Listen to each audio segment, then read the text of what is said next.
Hi everyone, today we're going to draw a bee. I want to go over the basic anatomy, the head, the thorax, the abdomen. The thorax is really key because so often people will draw one little circle with a smiley face and put all the body parts attached to it. But really the bees have three sections, and in the thorax, that is where the wings attach and all 6 legs attach, 3 on one side, 3 on the other.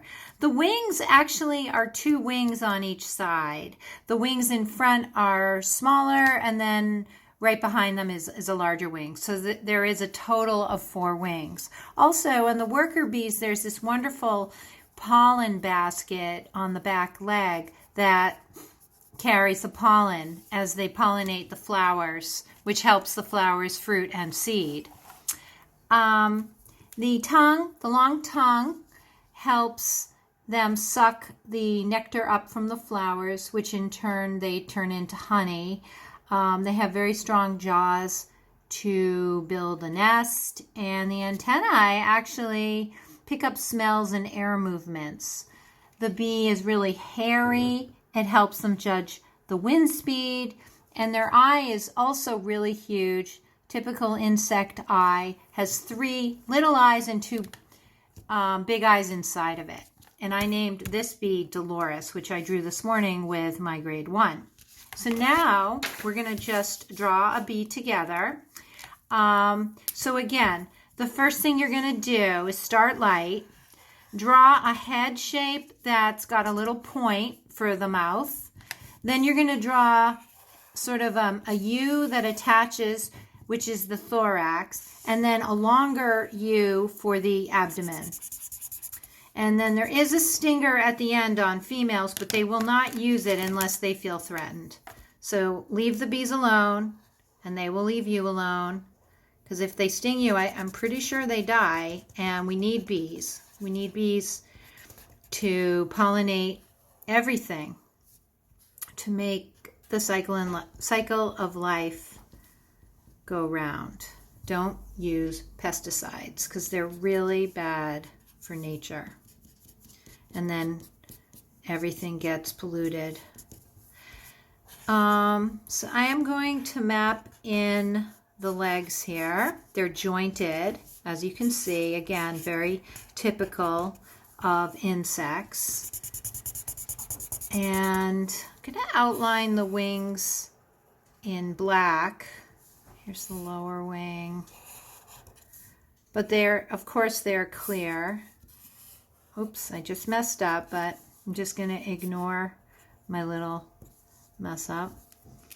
So the middle section is kind of dark, so I'm going to put in some dark hairs.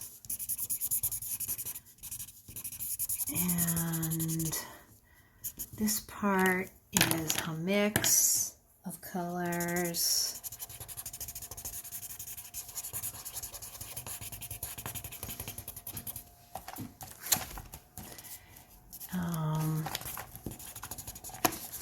You could add a tongue too. A bee may visit up to 50 flowers in one trip. It spreads pollen from one flower to another, and as I said earlier, this creates the seeding and fruiting of plants.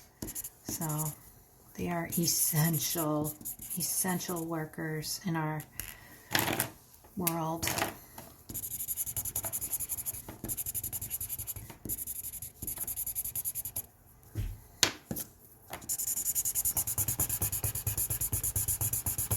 I'm working pretty quickly, so this video is not too long, but so that's pretty much it. I always like to have the tongue sticking out, ready to get some nectar. Oops, I forgot to color this part in. That's the pollen basket. And a little more hair for a crazy hair day on this bee. And you always want to create a background so we know where we are.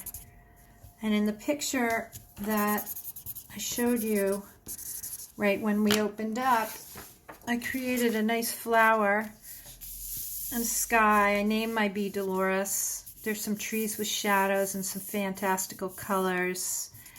So on this one, I'll just create a little flower here. If you make a mistake, just work with it. It's kind of hard to color it in. It takes a very long time, so I just wanted to give you.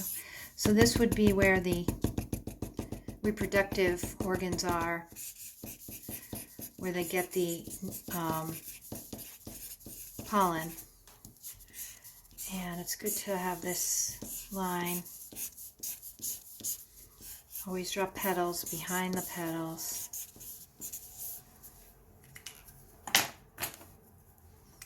And I cannot really do this fast, so